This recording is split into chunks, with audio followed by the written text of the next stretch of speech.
volta para uma conversa de peso com Magna Killingsperp. E aí eu te provocava antes do intervalo sobre esse que é um trabalho chocante, né? Que é a metamorfose. Essa metamorfose é tua? Tem muito a ver, tem toda a razão. É uma metamorfose minha, assim.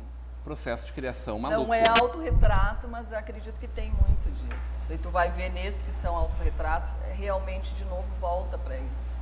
É um processo de criação teu. Totalmente. Tu inventou ele. Totalmente. Foi a forma como tu disse, não, aqui... Não conheço e nunca vi nada realmente nesse sentido, né? Mas na aí, verdade, então. quando eu fiz, eu até nem estava preocupada. Este trabalho aqui, ó, não sei se onde é que aparece, onde é que estão essas mulheres aqui. Bom, em 1910, em 1909, um pouquinho antes, 1907, 2008, eu voltei a desenhar, então. Eu digo, não, chega de... 2007. 2007, eu voltei a desenhar. Já tinha 15 anos lecionando, 15 anos de pintura especial. Agora eu vou fazer alguma coisa que eu gosto. Aí voltei a desenhar de novo. E já naquele ano eu já fiz a primeira, daí eu fiz a minha primeira individual de desenhos. E aí eu fui buscar um pouco mais de conhecimento, que foi uma pós-graduação que eu fiz em poéticas visuais. O nome é lindo, né? Lindo. Lindo. E o processo do poéticas visuais é muito de mexer contigo, entendeu? Tirar do teu conforto. Eu estava desenhando legal, eu fiz exposição, eu estava mandando para salão, estava entrando, era uma zona de conforto, era alguma coisa ainda que eu conhecia. Dominava. Estava legal, dominava. Então, vamos mexer com isso. E o que é que me mexia? O que me mexia e que me mexe hoje? É o envelhecimento. Porque o que aconteceu... Mexe e te incomoda muito, é isso? Me incomoda, claro. Me incomoda. Eu acredito que mexe muito, toda mulher mexe, porque realmente existe um preconceito. Eu acho que se fala muito em preconceito de negro, em preconceito de homossexual, mas se fala muito pouco do preconceito do velho ainda na sociedade. Então eu estava entrando nesse processo. Opa, ao mesmo tempo eu era uma cabeça jovem, louca para criar, louca para fazer uma coisa nova, e daqui a pouco eu tinha meus colegas de 20 e poucos anos. Então, o que eu fui trabalhar? Eu fui trabalhar justamente uma coisa que tinha a ver comigo, que me incomodava. Não era mais lecionando para os Rodrigos, não era mais pintando parede, que eu estava a serviço de, eu ia fazer uma coisa que mexia comigo, né? Isso é uma catarse? Não sei, eu já conversei muito, né, se é uma catarse. Eu acho que é uma catarse, mas que o artista é uma esponja. Ele sente, ele é um ser sensível, ele sente o que está em volta dele, entende? Então, realmente, eu sinto isso. Era o teu meio, as pessoas com quem tu te relacionava. Com certeza, minhas amigas, né? Minhas amigas e as pessoas que eu via. Realmente, o problema do envelhecimento também para a mulher é conflitante, justamente, eu acho que mais ainda nessa época. Porque se a gente for pensar nas nossas mães, elas chegavam na minha idade e estavam confortáveis, de entendeu? pantufa. De pantufa. Hoje a mulher não quer, a maioria das pessoas, das mulheres que eu conheço, são empresárias, continuam trabalhando. Então isso mexe muito, de repente está chegando o pessoal de 20 e poucos anos, né? Então tu ainda, o meu interior é jovem, mas como eu vou mostrar isso? Bom, aí surgiram estas ainda pinturas bem enormes, e elas são, eu comecei a fazer um trabalho de pesquisa, e eu pesquisei publicidade, que sempre foi uma coisa que eu amei, né, em agência de publicidade, e onde é que as publicidades são as mais bonitas? São os artigos de luxo, nas revistas de moda.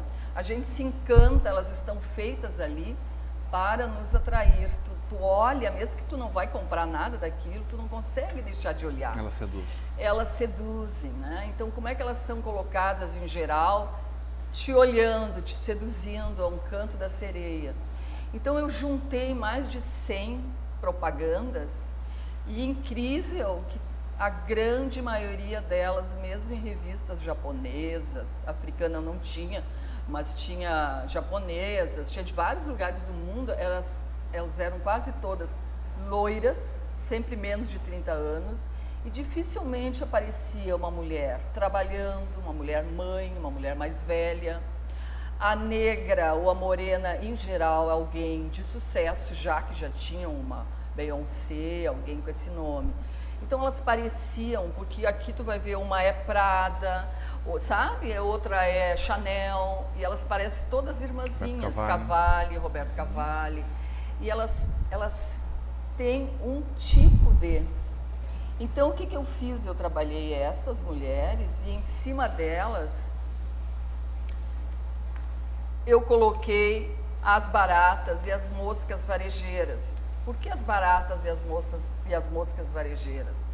Porque tu não tem medo da barata, tu tem nojo da barata. Então tu não tem, de certa maneira, medo de envelhecer, porque isso vai acontecer, não adianta, né? Tu tem nojo, digamos assim, de envelhecer. Então esta é a relação.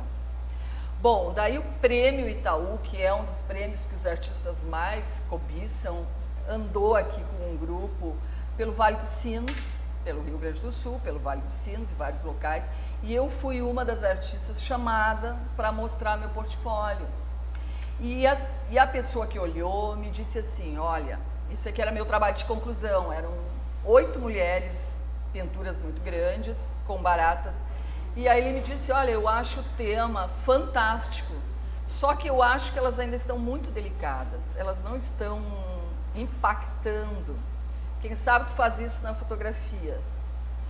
Bom, eu estava acostumada a pintar e a desenhar, né? Eu não fotografava. Daí, com a ajuda do Ita Kirsch e da Simone, eu comprei uma máquina, fui aprender um pouquinho de fotografia, consegui um cara que cria baratas, de verdade, Cria baratas. Alguém cria baratas, Magna. É que eles têm uma fábrica de defensivos agrícolas, defensivos tipo aerosol, né, para matar. Então a barata, no caso dele, que ele cria, um criador de baratas, serve... Deve ser cômico tu ir pois lá. É. Me dá aí 10 baratas, 20. Vou experimentar. Sim, se precisar de mais, eu venho buscar. Caixas. Aqui são baratas americanas, aqui são baratas... Aqui são baratas, estas baratas aqui são baratas internacionais. Uau! São assim baratas. Como as donas das baratas ao fundo. Então eu peguei as mesmas propagandas que deram, que elas... Aqui tá bem nítido. Aqui até dá para notar. A gente vai colocar na tela depois. Aqui dá para notar ela pintada e ela na publicidade, né? Então, ó, essa daqui, aliás, essa aqui pertence hoje ao Marx. O Marx me adquiriu essa fotografia. Faz parte do acervo do Marx. Faz parte do acervo do Marx. Bom, daí eu fiz várias caixas. Ele me disse que as baratas amam leite condensado. E aí eu embebi essas propagandas, esses papéis, desculpe, em leite condensado e água, porque elas precisam beber também, são sedentas.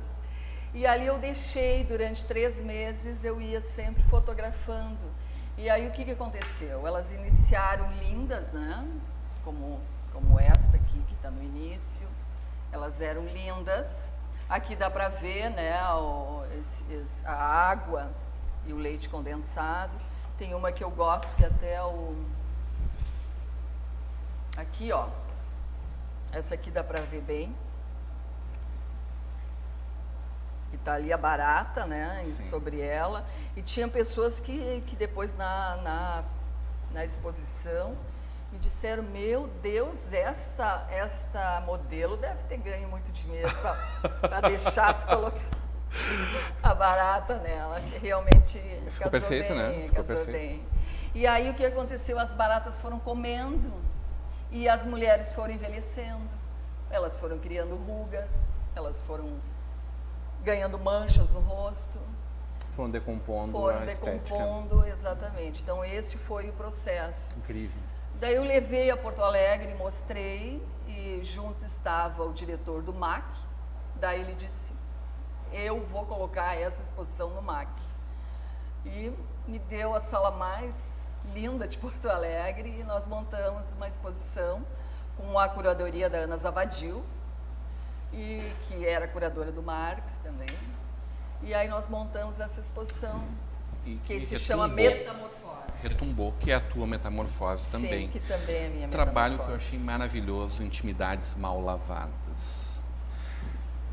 Esse é um lado crítico da Magna, que tu Sim. também deixou aflorar com o tempo? Tá te permitindo mais questionar ou opinar? Eu acho que a arte faz esse trabalho, né? Eu acho que uma das funções básicas da arte São peças é de íntimas, fazer, peças de fazer íntimas, pensar, né? Expostas, né? Peças íntimas Sim, expostas. esse foi um trabalho durante a pós-graduação em Poéticas Visuais. O trabalho de, digamos assim, de conclusão do primeiro ano. Eu coletei várias propagandas de casos que ganham a mídia de uma maneira extremamente forte, que são aqueles escândalos sexuais, digamos assim, que mexem com as pessoas, mas que não acrescentam absolutamente nada para ninguém. Então, aquela notícia às vezes ganha capa do jornal, páginas e páginas, vai para a revista, vai para a TV, todo mundo fala, todo mundo questiona. Quando termina, tu pergunta, sim, e daí? O que importa se o namorado da Suzana Vieira, que era uma das notícias, tinha uma amante? Olha, o que interessa para ti, Rodrigo, para mim, Magna? E isso foi na Veja, todos os jornais, todas as TVs, Ronaldo com os travestis, né? Então foi justamente nessa época.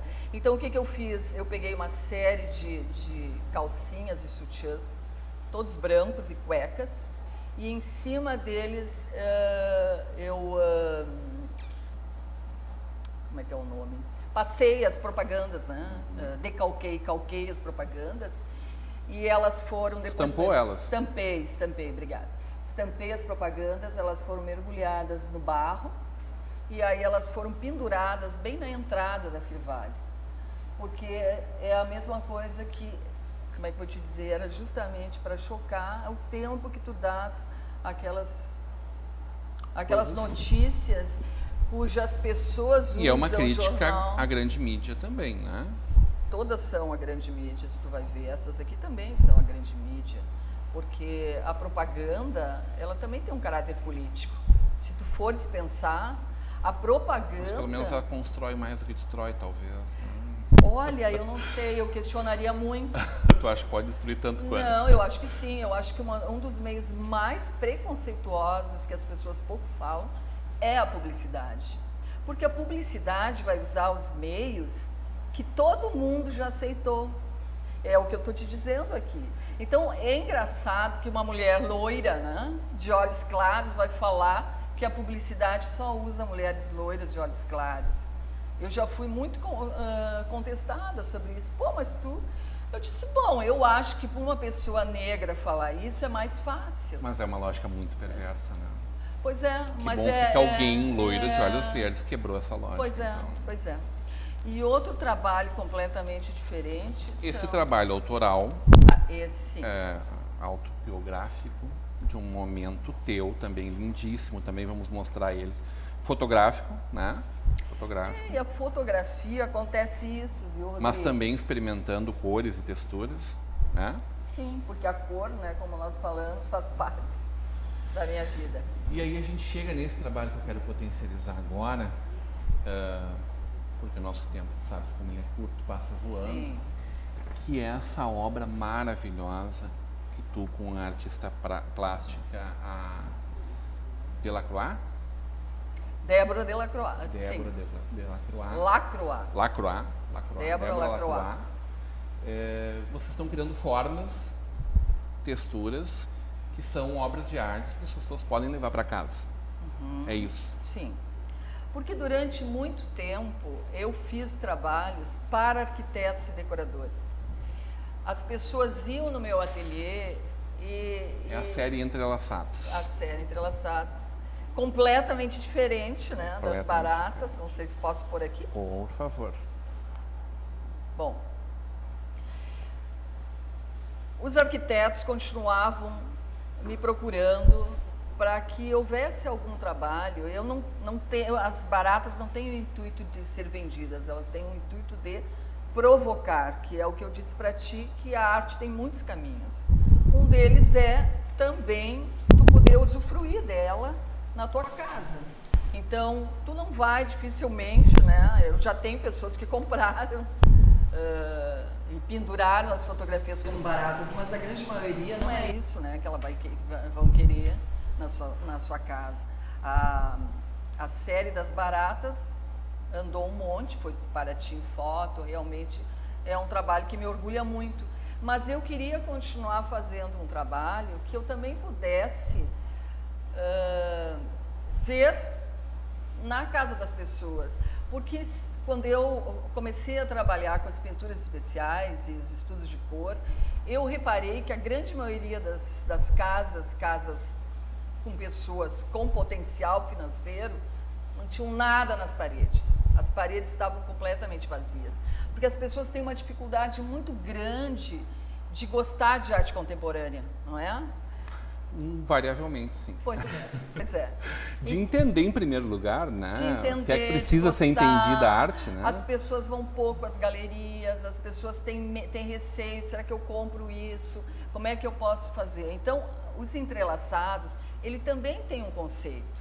O que aconteceu? Eu tinha gavetas e gavetas de texturas que a gente fazia os efeitos nas paredes. Quando eu comecei a dar uma limpada no ateliê para entrar as fotografias e as pinturas, todo esse material apareceu, eu comecei a fotografar esse material, a Débora e eu. E aí surgiram formas abstratas muito bonitas. Então, isso aqui são tramas que vieram do próprio ateliê, que também contam uma história, os entrelaçados, contam uma história de coisas que a gente usou na própria parede, entendeu? E que eu não tive coragem de me desfazer. Então, isso aqui, na verdade, são texturas, são tudo texturas que estavam nas gavetas, que foram fotografadas, detalhes, e aí viraram esculturas com corte a laser, coloridas, que tu podes levar para tua casa e usufruir, e tem um conceito atrás. Isso virou também. Um catálogo, né? Sim, nós temos um catálogo de peças, mas hoje já estamos na segunda coleção, né? Essa aqui é a primeira coleção, e estão em galerias em Porto Alegre, e eu também vendo, também na Modernidade, no Novo Hamburgo. Bom, a gente vai mostrar ela depois em vídeo, mas lindíssima. Magna, de bem com a vida sempre. De bem com a vida. Foi generosa comigo. Não, ela tem sido e permanecerá sendo, né? Seu Celestino ficou com a gente até os 92 anos. Nem pretendo chegar Magna, tanto, né, Rodrigo? Tem muito tempo, muita experiência para fazer, muita coisa gostosa para a gente viver juntos aqui ainda. E a gente tem muita história boa para contar de ti numa próxima oportunidade. Foi um grande prazer conversar contigo, uma grande alegria. Pelo convite. Lindíssimo trabalho. Acho que quando a gente fala daquela coisa que a gente gosta, a gente começa a falar demais, né? Então, realmente há um receio na gente. Porque... Obrigado pela provocação que tu tem nos trazido. Eu acho que isso aí é uma grande marca do teu trabalho que me atrai tanto. Hoje, numa conversa de peso com Magna Killing-Sperm. Continue agora com a programação da Vale TV.